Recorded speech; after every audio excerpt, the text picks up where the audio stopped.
me the story of Jesus. Write on my heart every word. Tell me the story most precious, sweetest that ever was heard. Love in that story so tender, clearer than ever I see. Say, let me read what you whisper. Love in the ransom for me. Tell me the story most precious, sweetest that ever was heard.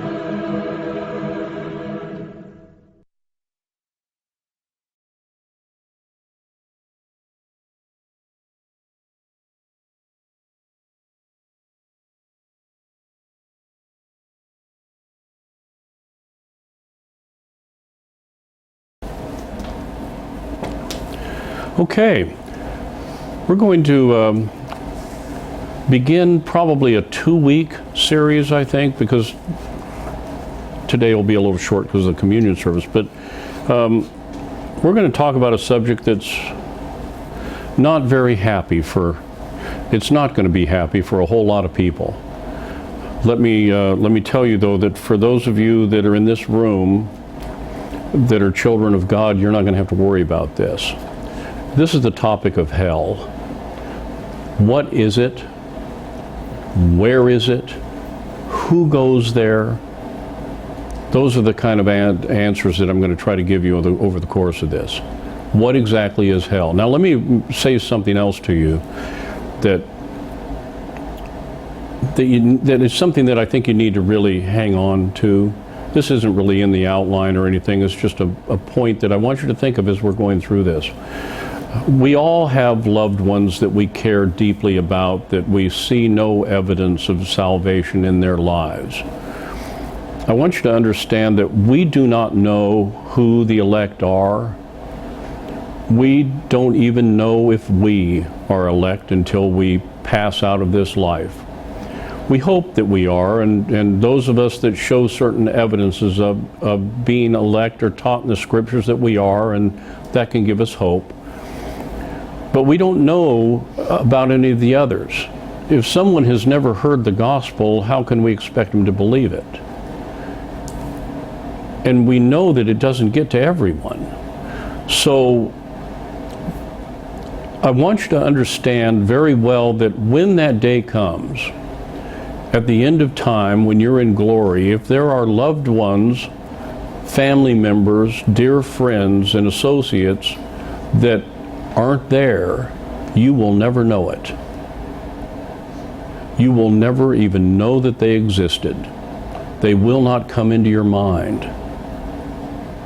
The best that you can do during this life is try to live in such a way that they will be there. Don't treat them any different. Treat them the best that you possibly can. Be kind to them and pray for them. And that's all you can do. But on the other side of the veil, if they're not there, you'll never know that they're not there. You won't even miss them. So understand that. There's a lot of people that have the idea that God is somewhat unjust for having a place where He's going to send people that they say never had a chance. People that never had a chance to go to heaven, and yet God's going to send them to hell when they didn't have an opportunity. They have an opportunity. They really do. Everyone has an opportunity. Everyone that has ever been born has an opportunity to earn their way into heaven. It's very simple. Live a sinless life. That's all you have to do. Never sin, ever. Now the problem is no one can do that, and we know that no one can do that. But everyone has that opportunity, and on Judgment Day, everyone will be judged based upon what they did. Now for the elect, they will stand behind Christ and will be judged by Christ's actions on this world. For the non-elect, they will answer for themselves. And if they live a sinless life, they get in the door. That's the promise. Now we know that no one can do that. But it's not as if God didn't give us a chance. Let's remember a couple of very important points here. Number one, we mustn't say that God is unjust for such a severe punishment. We should rather recognize how righteous and holy God must be, that for one sin, he would have to send someone there for eternity in order to pay for it. You see, he's an infinite being. We cannot pay an infinite price. And so we will go to that place forever and still owe more at the end. It's kind of like a student loan that you never get paid off. You pay on it your whole life, and there's always something else out there hanging. Only this one goes on for eternity. Okay? So let's not think that God's unjust. Let's understand how just God really is. That one sin is enough to force him to consign someone to hell for eternity. This is a very holy being. We can't judge him based on what we think is holy, because our righteousnesses are as filthy rags to him. The best that we could possibly do is altogether vanity. We can't judge him by our standards. We're not God. Only God is God. And another point that we need to remember, this is very important. If one sin will consign the non-elect to hell for eternity, can you imagine how much you grieve the Holy Spirit every time that you sin in your life, even though it's been paid for? Think of that. Think that one utterance, one child screaming at their parents and talking back to them is enough to send that child to hell forever. And yet we sin day after day after day and don't give it a thought. So let's remember those 2 points as we go through this study. Now, we need to define some terms.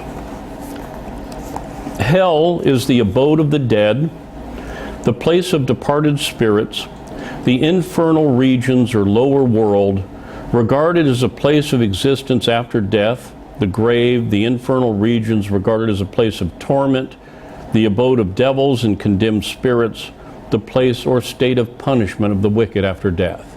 That's the definition of hell. The word hell occurs 54 times in the entire Bible. In the Hebrew, it's translated from one word, Sheol. That is the Hebrew word that is translated hell in our Bibles. It's Strong's number 7585 if you want to look it up. It means Hades, or the world of the dead, as if a subterranean retreat, including its accessories and inmates. But this word is also, now it's translated as hell 31 times. But there's 30 times that Sheol is translated grave. Okay? And there's 10 times that is translated pit. Now let's look at some of these, because there are arguments that are made by many groups that hell is just simply the grave. And so there is no place of eternal torment at the end of life. When you die, you're just exterminated, and that's the end of you. There are people that will teach that. Jehovah's Witnesses teach that. We're going to look at some of their positions here in just a couple of minutes. But first, I want you to see some of the passages where it teaches grave, and the 3 passages where it's translated pit. And let's remember to pay attention to context as we read these passages. And I think you'll see that in this sense, it's not talking about hell. It's talking about a grave. Where it's translated grave, it's talking about a grave. Okay? And I'll have some more comments about that in a minute. First, I want you to turn to Genesis chapter 37 and verse 35.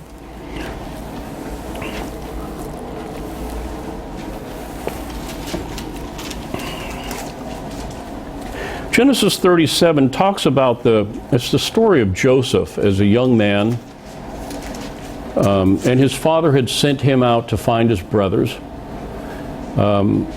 Well, his brothers didn't care too much for him. They were jealous of him, and at first they decided they were going to kill him. Then they decided that they would just sell him to some slave traders and at least make a profit off the deal, right? And go back and report to the dad that he was dead. And Jacob was,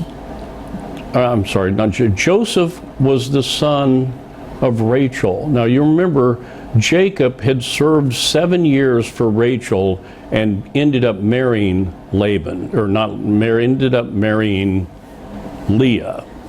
Is that right? Yes. Yeah. Laban was the dad.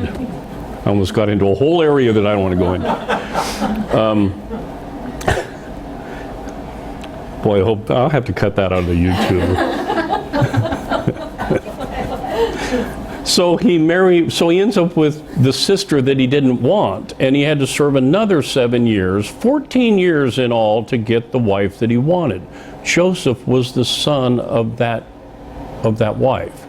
This was his favorite. Now, I hate to say this, but most parents have favorites. That just kind of happens. Sometimes it's not really so much that they give more to one than another, but there are things about one of my sons that I love and things that I don't love so much, and things about my other son that are different that I love, and other things that I don't love. So it's not like that, but this was the youngest, and this was, well, he wasn't the young, he was the next to the youngest, but he was the one that Jacob really cared deeply for. And when the rest of these boys came back and said that he had been killed, and gave him that coat of many colors that Jacob had given to him, this is what he says in verse 35. And all his sons and his daughters rose up to comfort him, but he refused to be comforted, and he said, for I will go down into the grave unto my son mourning. Thus his father wept for him. That word grave there is the word Sheol. Now there are those, and I'm going to show you in a few minutes, that think that defines hell. But it's obvious that he's talking about when he dies, his heart will still be broken the day that he dies. That's what we would translate it into modern English saying. It has nothing to do with the hell, which is the place of departed spirits. It's talking about a grave, a hole in the ground that they drop you into at the end of your days. Okay? Now let's look at another one of these passages. Look at Psalms 49.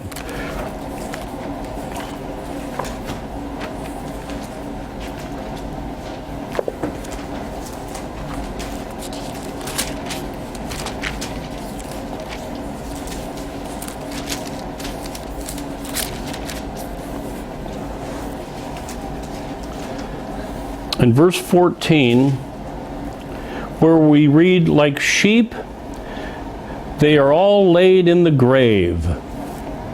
Death shall feed on them, and the upright shall have dominion over them in the morning, and their beauty shall consume in the grave from their dwelling. He's talking about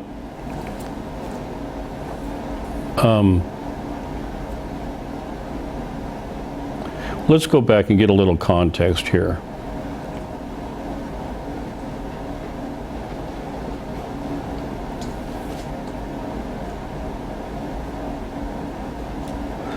Look at verse 12. Nevertheless, man being in honor abideth not. He is like the beasts that perish. Do beasts go to hell? No. No, beasts don't go to hell. But he's likening these people to beasts that perish. So what's he talking about? Is he talking about their spirits, or is he talking about their flesh? Beasts don't have spirits in the same sense that we do. He's like the beasts that perish. This their way is their folly, yet their posterity approve their sayings, Selah, like sheep, they are all laid in the grave. You see, he's comparing man, the flesh nature of man, to the flesh nature of a sheep, laid in the grave. But that word is Sheol. That's one of the places where that word is used. And people will try to say that this is the same word that's translated hell, therefore hell's the grave. That's one of the arguments that are made. That's why we're looking at these verses now. Let's look at another one. Look at Ecclesiastes. We're going to turn to this one in a few minutes again. Ecclesiastes chapter 9 and verse 10. And you'll see why in a few minutes. Ecclesiastes 9:10 says, "Whatsoever thy hand findeth to do, do it with thy might, for there is no work, nor device, nor knowledge, nor wisdom in the grave, whither thou goest." Again, the word grave is the Hebrew word Sheol, which is also translated hell. Right? Now there's 3 times that it's translated pit. The first is found in Numbers chapter 16.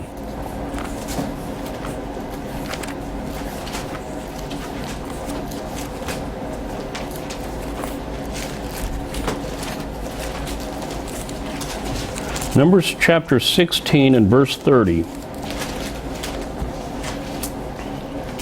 "But if the Lord make a new thing, and the earth swallow her mouth, and swallow them up with all that appertain unto them, and they go down quick into the pit, then ye shall understand that these men have provoked the Lord." He's talking about those that came up against, those that have come up against Moses. If the Lord opens up the earth and swallows and drops them down into the pit, that word pit is Sheol. Look at verse 33.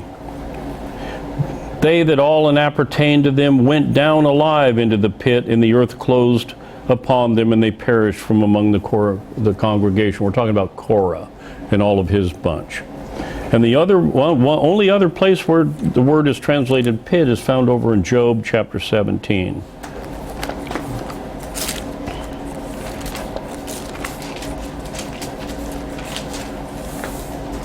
And verse 16, where it says, "They shall go down to the bars of the pit when our rest together is in the dust." So we have this word Sheol over in, I'm probably not pronouncing it correctly, but over in the Hebrew, in the Old Testament Bible, it's translated hell 31 times, it's translated grave 30 times, it's translated pit 3 times. I'm going to have more to say about that in a few minutes. One word, spelled the same, pronounced the same, translated 3 different ways. Remember that. That's important. Okay? Now, hell appears 23 times in the New Testament. And there are 3 Greek words that are translated hell. 3 different Greek words translated hell. The first one is the Greek word gena. It occurs 12 of 23 times. It's Strong's number 1067. It means the valley of the son of Hinnom, or Gehenna, a valley of Jerusalem, used figuratively as a name for the place or state of everlasting punishment. Okay, so that's Gena, Strong's 1067. Turn to Matthew chapter 5 and verse 22. Matthew 5 and verse 22 says, "But I say unto you that whosoever is angry with his brother without a cause shall be in danger of the judgment, and whosoever shall say to his brother, Raca, shall be in danger of the council, but whosoever shall say, Thou fool, shall be in danger of hell fire." That word hell there is the word Gena. Another occurrence of this is in Matthew chapter 18 and verse 9. Matthew 18:9. "And if thine eye offend thee, pluck it out and cast it from thee. It is better for thee to enter into life with one eye rather than having 2 eyes to be cast into hellfire." That's the word Gena. And again, it occurs 12 of the 23 times. Another word is, and I'm sure you've heard this one, Hades. The Greek word Hades, it occurs 10 of 23 times, and it's Strong's number 86.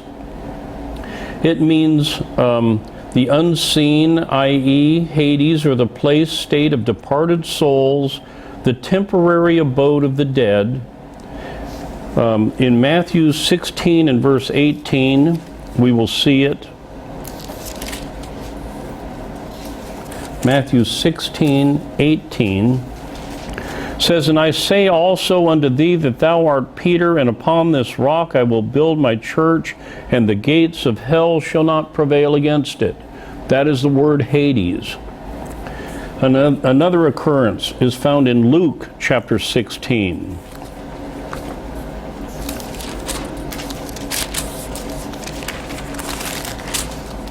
Luke chapter 16 and verse 23, where we read, "And in hell he lift up his eyes, being in torments, and seeth Abraham afar off, and Lazarus in his bosom." We'll be coming back to this one. Look also at Acts chapter 2 and verse 27.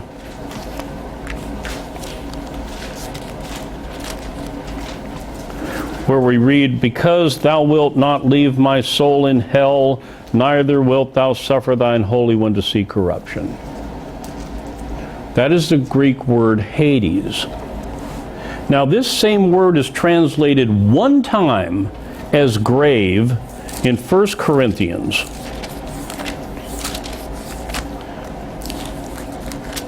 1 Corinthians chapter 15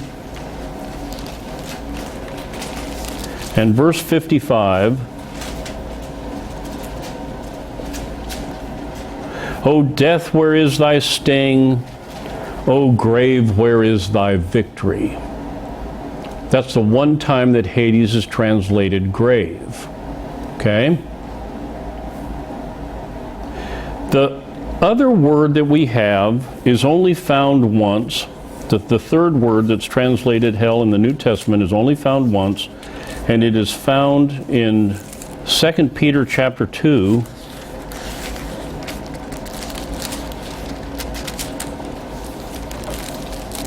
And verse 4.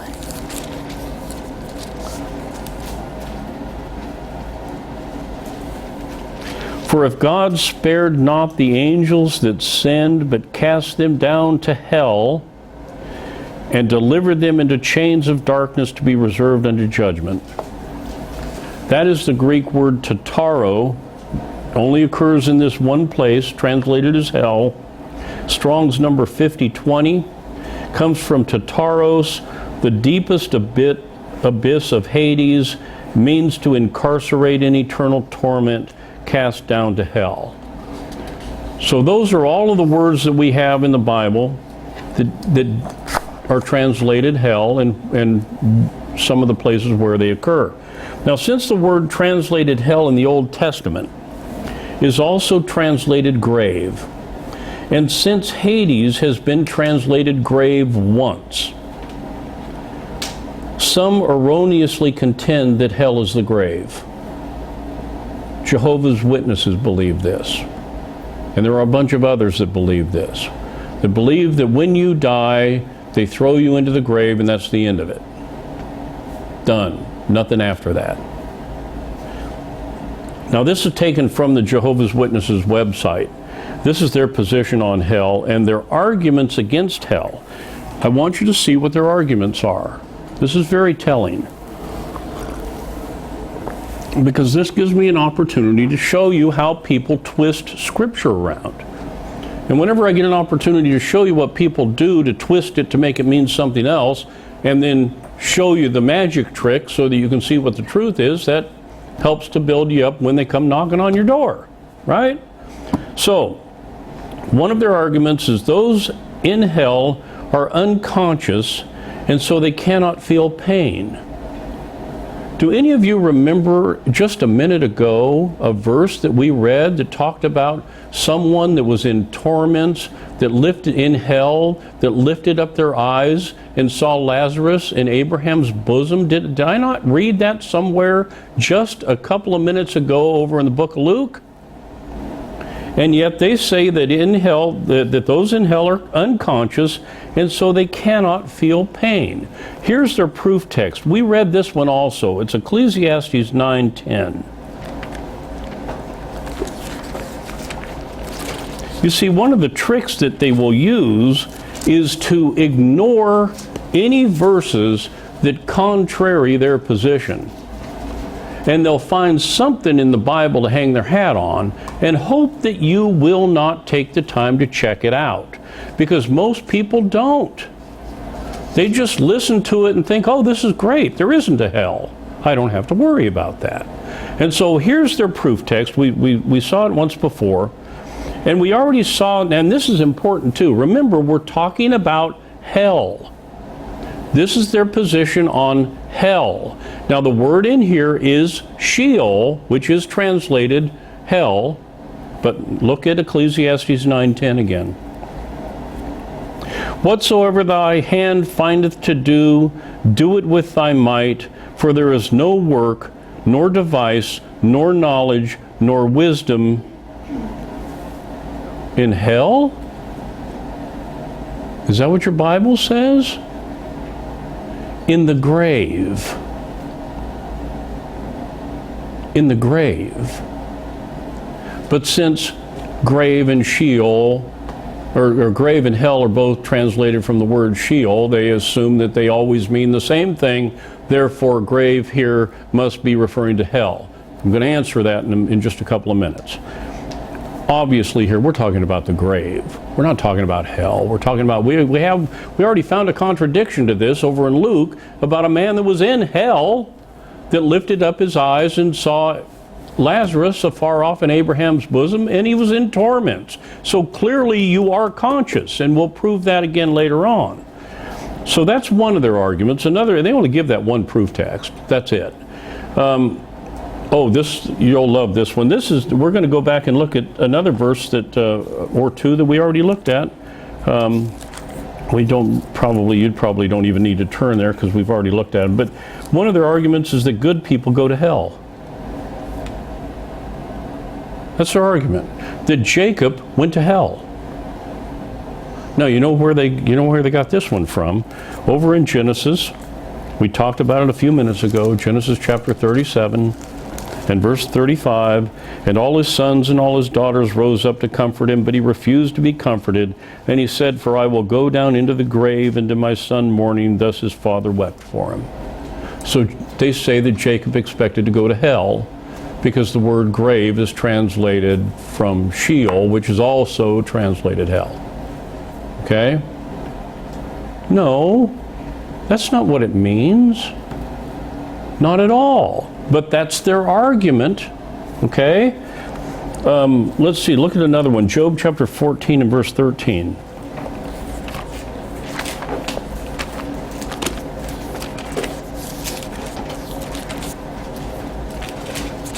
This is their other proof text on that point.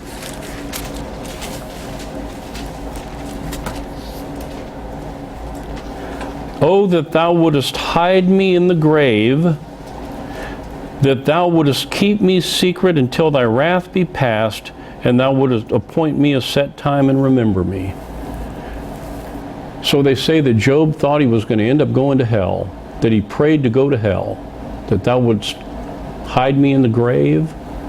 Again, the word's translated from that Hebrew word Sheol, and we'll deal with that in just a second. They then say that death, not torment, in a fiery hell is the penalty for sin.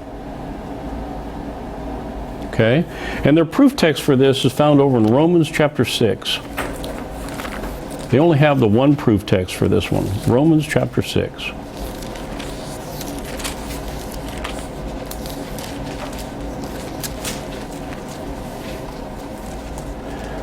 And verse 7. For he that is dead is freed from sin. You see, therefore, when you're dead, you're free from sin. You don't have to go to hell anymore. That's their position on this. Now, let's look at the context for a minute, shall we? Verse 5. Oh, verse 4, therefore we are buried with him by baptism into death, that like as Christ was raised up from the dead by the glory of the Father, even so we also should walk in newness of life. For if we have been planted together in the likeness of his death, we shall also be in the likeness of his resurrection. Is this talking about dying? Or is this talking about baptism and leaving your old life behind? This has nothing to do with dying. It has to do with dying in the flesh so that you don't sin in this world anymore, but it has nothing to do with dropping over dead and going to hell. We need to pay attention to what people teach.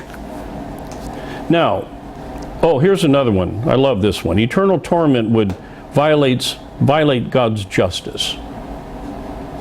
That God's too just to send someone to hell for eternity.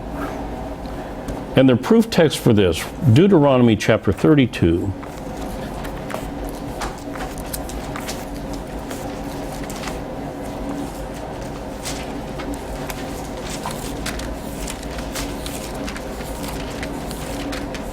Deuteronomy chapter 32 and verse 4.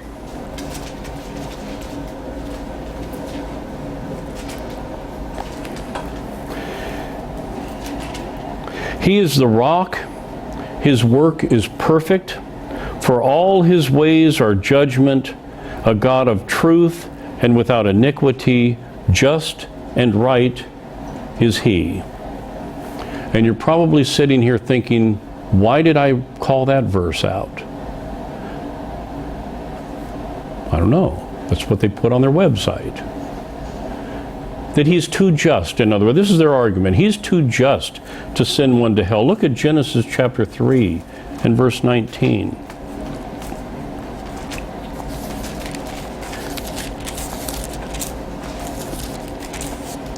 Genesis 3 and verse 19. This is shortly after the fall, after Adam and Eve have eaten of the forbidden fruit. And this is the punishment. Genesis 3:19. In the sweat of thy face shalt thou eat bread till thou return unto the ground, for out of it wast thou taken, for dust thou art, and unto dust thou shalt return. Their point being that when you die, you just turn back into dust again. Okay? Now, it is true that your physical body turns back into dust again. That's true. Out of dust you were taken, and out of dust you're going back again. But there's something else that human beings have besides a physical body. That's a spirit. Look at Genesis chapter 2 and verse 7. This is when God made Adam. And he says, and the Lord God formed man of the dust of the ground and breathed into his nostrils the breath of life, and man became a living soul. Man is not just dust. When you die, your physical body does turn back into dust again. But what happens to your soul? Does it turn into dust?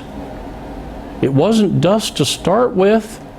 The physical body was dust to start with. From out of dust thou wast taken, and into dust thou will return. But that's not the spirit and the soul, that's the flesh. It was after he formed this creature out of dust that he breathed into him and he became a living soul. The spirit doesn't go back to that grave again. It's got to go somewhere else. Where does the spirit go? Where does the soul go? Turn to Ecclesiastes chapter 12 for the answer.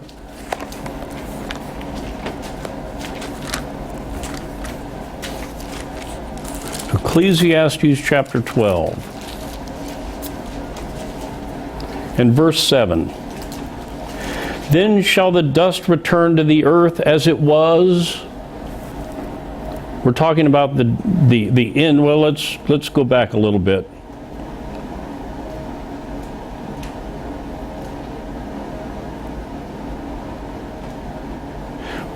Well, we don't need to. We're talking about the time of death, when you finally die out of this world. Then shall the dust return to the earth as it was, and the spirit shall return unto God who gave it. Your physical body goes into the grave, and it turns back into dust. Your spirit goes back to God who gave it. And what does God do with it? God sends it wherever He decides He's going to send it. But it's not going back into a grave. It's either going into heaven or it's going into hell. One or the other. So yes, the word Sheol is translated hell and also grave. Let's get to this one last point here, and then I'm going to explain a little bit about this difference in word translations. The fifth argument that they have is that God does not even contemplate eternal torment. The idea that He would punish people in hellfire is contrary to the Bible's teaching that God is love. Heard that one before, right? And they use the verse 1 John 4:8 where it says that God is love. Now I've got a question for you. If God is love and therefore loves everyone, how do we explain Romans 9:13 where He says, for Jacob have I loved, but Esau have I hated? Seems like a contradiction if He loves everybody, doesn't it? He didn't love Esau. And Psalms 5 and 6, let's turn to that one. Psalms 5. We're going to take the idea that God loves everybody. Psalms 5 and 6. The foolish shall not stand in thy sight. Thou hatest all workers of iniquity. Thou shalt destroy them that speak leasing. That means lying. The Lord will abhor the bloody and deceitful man. That word abhor means to loathe or detest. That doesn't sound like a synonym for love. To abhor or detest. So you see, that argument falls on its face. Now let's look at their other proof text. Jeremiah chapter 7 and 31. And again, you know, sometimes when you're studying the Bible, you have to think. You have to think about what's going on, about what the context is that we're talking about. You have to give some thought to it, not just read the words and go, oh yeah, that means there's no hell. Because God wouldn't think of something like that. And let's pay attention to what's going on here. Jeremiah chapter 7 and verse 31 says this. And they have built the high places of Tophet, which is in the valley of the son of Hinnom, to burn their sons and their daughters in the fire, which I commanded them not, neither came it into my heart. And so they say, well, God wouldn't send you to hell to burn forever because it never came into His heart to do such a thing. No, it never came into His heart for His own children to take their children and burn them in a fire in an idolatrous worship to a pagan deity. That's what never came into His heart. Pay attention to the context.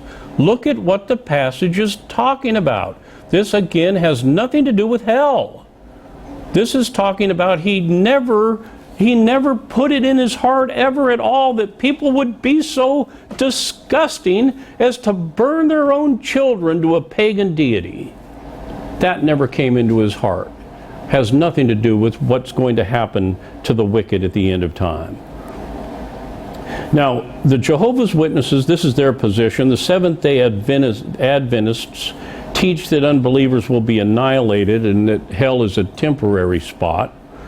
Herbert W. Armstrong's Worldwide Church of God, I don't know if you've heard of that one or not, they believe the soul will be annihilated in fire and completely destructed, and hence there's no hell. Mormonism has two hells.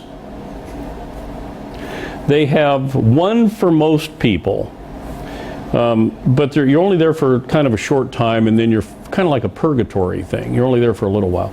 But for the really, really wicked, you'll be there. They have a hell that you go to forever.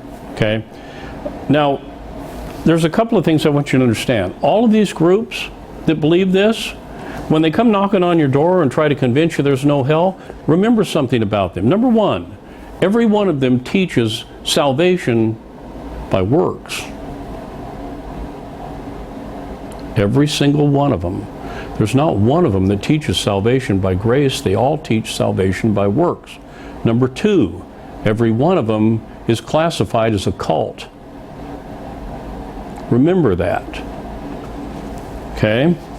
Now, this error that they come up with is based primarily on the way that the Hebrew word Sheol is defined and translated in the Bible. Because it's translated as both hell and grave. So they assume that hell and grave have to be the same thing. That's the assumption that they make. Now, I want you to think for a minute. You're going to have to put your thinking caps on for this one. Can you think of any English words that are spelled the same, that are pronounced the same, but mean different things? Can you think of any? I can think of one right now. And so I want to see everybody raise their hands if you've ever heard, if you have one of these. I think everyone in this room has at least one of these. Most of you have two of them. So if you have arms, please raise your hand. Okay. Everybody has arms, right? Now, what are arms? There's these things that hang off of our shoulders and they got a hand on the end of them, right? That's an arm. And most of us have two of them. Okay?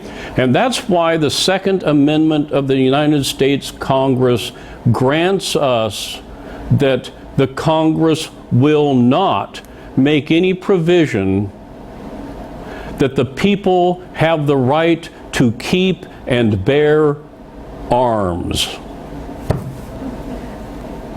So if you want to walk around in a sleeveless t-shirt, the Constitution provides for... No, that's not what arms means in that context, does it?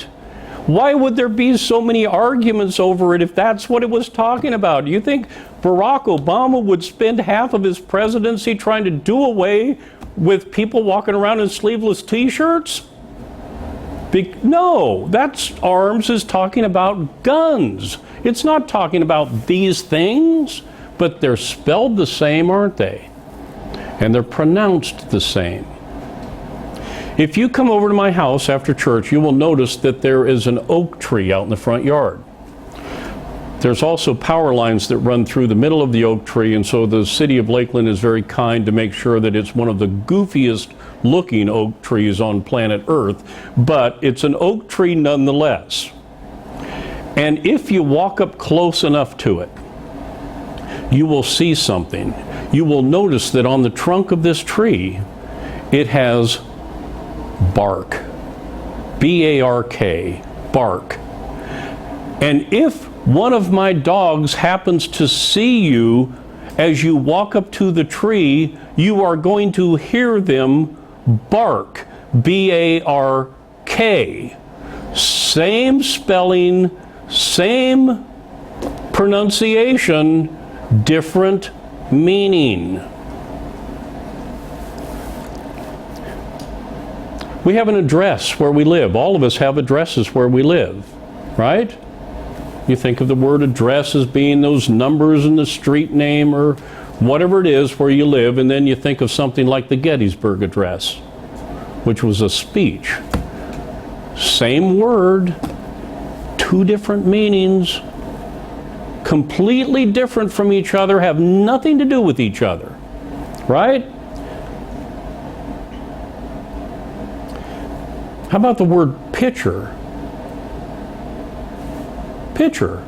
You go watch a baseball game and there's a guy that stands on the mound that throws the ball at the catcher, trying to keep it away from the batter. He's called the pitcher, right? And yet, every one of you that goes to a restaurant today after church and sits down and orders iced tea is going to find somebody come around and refill it with what? A pitcher. Same word. Does a pitcher of iced tea, is that the same as a guy standing on a mound throwing a baseball? No, of course not. But it's spelled the same, and it's the same word, and it's pronounced the same. Give you one more. Stall. If you've ever taken flying lessons, you learn that there's something that you have to be able to recover from, and that is a stall. A stall occurs when you put the plane in such a sharp incline that the engine can't keep up with it anymore, and it runs out of power and starts to fall out of the sky. That's called a stall. Now, you can also stall an automobile if you've got a stick shift and pop the clutch too fast, and that'll kill the engine on the car, if any of you have ever done that or not. And yet, you know where you keep a horse in a barn? What's that called? That's called a stall. Spelled exactly the same. Same word. We have a word for this. If you go back to your 5th grade education time, you'll remember a little word called a homonym. A homonym is a word that has multiple meanings to it. That it's spelled the same, but it has different meanings to it. Do you see the trick yet? What these people are trying to do is take a homonym and treat it like the different meanings are synonyms. And that's something completely different. A homonym is a word pronounced and spelled the same as another but differing in meaning. Now, in the Hebrew Bible, we have one word and it has 3 different meanings. Sound familiar to you? Just because a word is a homonym does not mean that all the different meanings are synonyms. A synonym is a word that has the same or nearly the same meaning as another in the language, but it's pronounced differently. What do we have in the Greek? We have 3 words that are all translated hell, that all mean hell, but they're different words. You see? Homonyms, synonyms, pay attention to grammar. Many, in fact, probably most heresies are generally developed by ignoring passages that disagree with the position that one wants to take, and only using passages that support the heresy. It's important that we look at all the Bible has to say regarding hell. In doing so, I'm confident that you're going to see that hell's not merely talking about the grave. It can't be. There are too many characteristics that are different from the grave. So let's remember, it's not unusual to have a word that has more than one meaning to it, even though it says the same, even though it's spelled the same.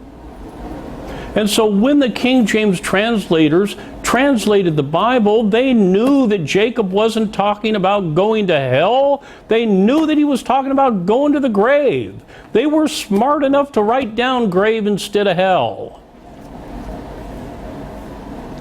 And to then all of a sudden say, well, see, hell has to be the grave because that same word's translated that way, and ignore English grammar and ignore every other passage in the Bible that says something different, that's how you develop a heresy. That's how it's done. Okay? Now, we'll get into a couple of these characteristics. We've still got a few minutes. So we'll look at a few of the characteristics of hell so that we can, and then we'll come back next week and finish it up. The first thing I want you to turn to is Proverbs chapter 15, as we're going to identify characteristics of hell. Proverbs chapter 15 and verse 24.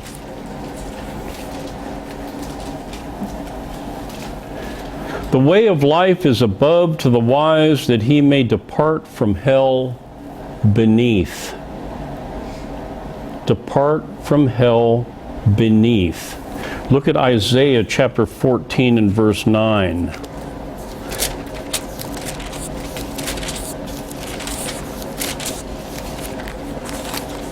Isaiah 14 and verse 9. Hell from beneath is moved for thee to meet thee. At thy coming it stirreth up the dead for thee, even all the chief ones of the earth. It hath raised up from their thrones all the kings of the nations. Notice, hell is beneath. Look at Ezekiel chapter 31 and verse 16. Ezekiel 31 and verse 16. I made the nations to shake at the sound of his fall, when I cast him down to hell with them that descend into the pit. And all the trees of Eden, the choice and the best of Lebanon, all that drink water shall be comforted in the nether parts of the earth. Hell is beneath. Clearly, that's what we're being told.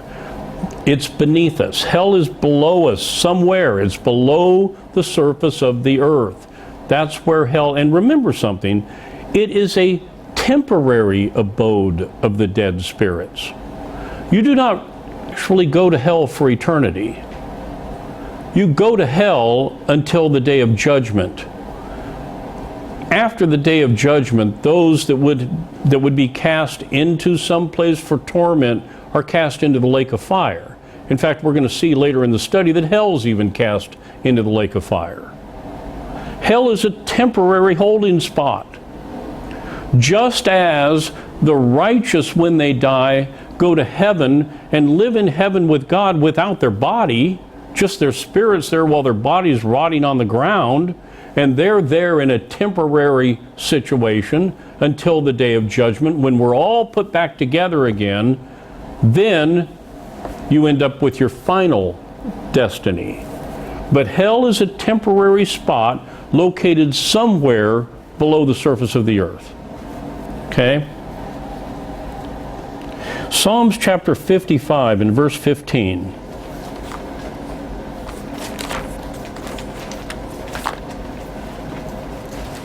Psalms 55.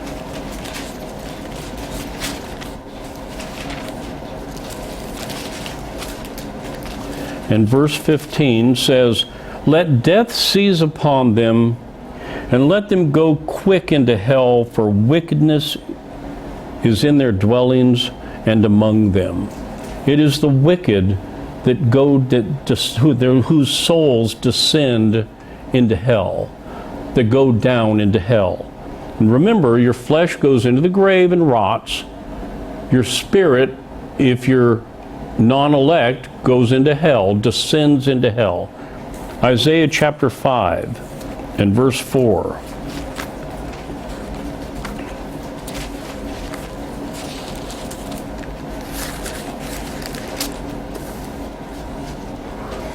What could have been done more to my vineyard that I have not done in it? Wherefore, when I looked that it should bring forth grapes, brought it forth. Am I in the right place? Did I write down the wrong verse? 5:14, I'm sorry. 5:14. Therefore, hell hath enlarged herself and opened her mouth without measure. And their glory and their multitude and their pomp, and he that rejoiceth shall descend into it. So this is some place where wicked souls descend to. And it stands in contrast to heaven. Heaven is somewhere that we ascend to.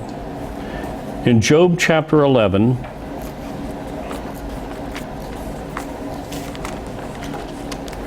it's interesting that there's so much doctrine in the book of Job. You know, the book of Job is without a doubt the oldest book in the Bible. It was probably written about the time of Abraham, or during the time of the patriarchs, where Genesis, the 5 books of Moses weren't written until Moses, some 400 and some years later. It's not the first in order in the Bible, but it's certainly the oldest. And there's a lot of doctrine to be found in Job. It's amazing how much is in this first actual book. Job chapter 11 and verse 8 says, "It is as high as heaven. What canst thou do? Deeper than hell, what canst thou know?" You see, heaven is high. You ascend into heaven. You descend into hell. Psalms chapter 139.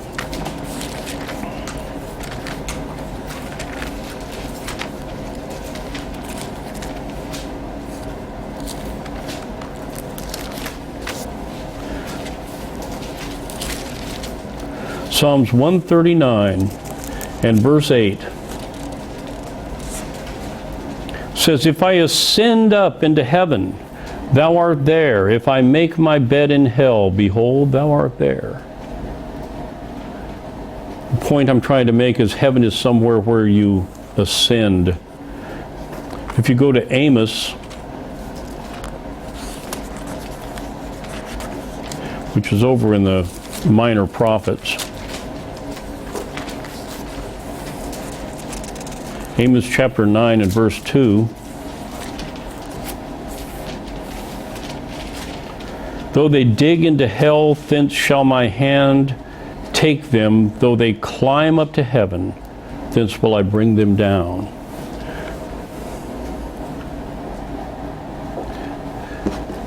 We'll make one more point and then we'll close for today, and that is this, that hell is where the souls of the wicked go after the death of the body. So remember all of those verses that people were trying to use to teach that there's really no hell because we're talking about a grave. And remember that we're made of more than just dust. And so the dust that we're made out of goes into the grave. The spirit goes somewhere else. And this is where it goes. For the wicked, the spirit goes to hell after the death of the body. Our first reference is Psalm chapter 9 and verse 17.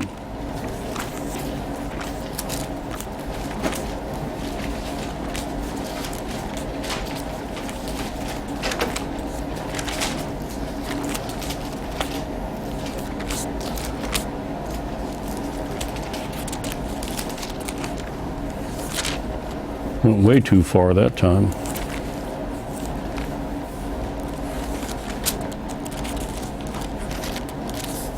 Psalm 9:17, "The wicked shall be turned into hell, and all the nations that forget God." Luke chapter 12 and verse 5.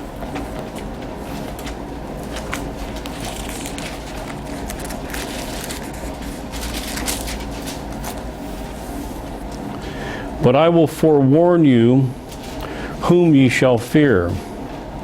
Fear him which after he hath killed hath power to cast into hell. Yea, I say unto you, fear him." Christ here is telling us not to fear men. What's the worst they can do? Kill us and send us to heaven? It's about the worst that's the worst that can happen from men. Fear God. God has the power to send you to heaven or hell. And in Luke chapter 16, verse 22,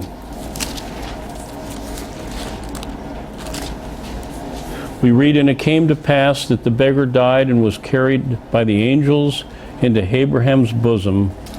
The rich man also died and was buried. And in hell he lift up his eyes, being in torments, and seeth Abraham afar off, and Lazarus in his bosom." Now that's pretty plain. Some people think that this is a parable. And they say, well, that's just a parable. I don't think it's a parable. There's not one parable in the Bible where Jesus Christ mentions names. And here he's mentioning the name of Lazarus, a man that obviously the people around him that he was teaching knew. Why else would you talk about the guy's name? Why would you mention it?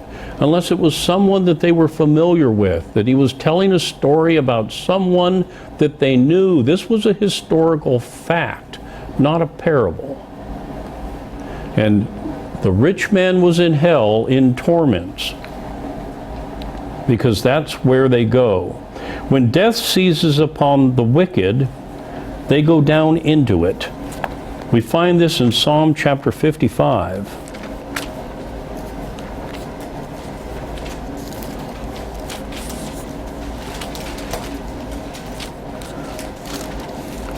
Psalm 55:15. Let death seize upon them, and let them go down quick into hell, for wickedness is in their dwellings and among them.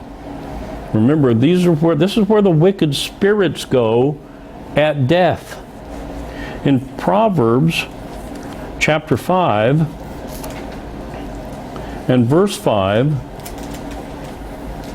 we read, her feet go down to death, her steps take hold on hell. Now let's see who we're talking about here. Verse 1, my son, attend unto my wisdom, and bow thine ear to my understanding, that thou mayest regard discretion, and that thy lips may keep knowledge. For the lips of a strange woman drop as an honeycomb, and her mouth is smoother than oil. But her end is bitter as wormwood, sharp as a two-edged sword. Her feet go down to death, her steps take hold on hell, lest thou should ponder the path of life, her ways are movable. You see, again, the wicked go to there. That's where they go. When they leave this world, when they die, they go to hell. In Proverbs chapter 9 and verse 18, we read, but he knoweth not that the dead are there, and that her guests are in the depths of hell. So remember, wicked, or all of us, when we die, we go one place or the other. The spirit goes back to God who gave it, and then he sends it wherever it's going to end up. And it either goes to hell or it goes to heaven. Revelation chapter 6 and verse 8 says, and I looked, and behold, a pale horse, and his name that sat on him was Death, and hell followed with him. And power was given unto them over the fourth part of the earth, to kill with the sword, and with hunger, and with death, and with the beasts of the earth. So, as we close for this morning, remember this. Just because a word has multiple definitions to it and multiple translations to it does not mean that all of those multiple translations and multiple definitions are synonymous with each other. In certain cases they may be, and there's one that we'll get to a little bit later on where it is, and I'll show you what it is, and I will show you how it is that it's explained in the Bible. It was used in a prophetic sense. But let's hang on to the rules of Bible study and not just determine that we know better than the King James translators knew, that sat down and translated this Bible, that we can then change this around to say that Jacob thought he was going to go to hell. He certainly never thought that. This is the same man that wrestled with God and with the angels. This man clearly knew that he wasn't going to hell, and yet the Jehovah's Witnesses think he doesn't know any better than that? Jacob, whose name became Israel? Nonsense. So let's remember that there are two areas that everyone goes when they die. The flesh goes into the ground. The spirit and soul go back to God, and he sends it where it's supposed to go from there. It either goes to hell or it goes to heaven. Body in the ground, spirit somewhere else. And for the non-elect, the spirit goes to hell. Now next week we're going to get into some of what actually goes on there. Remember that if you're one of God's children, you don't need to concern yourself with that. And I'll go over that again with you next week. But for now, let's go ahead and stand.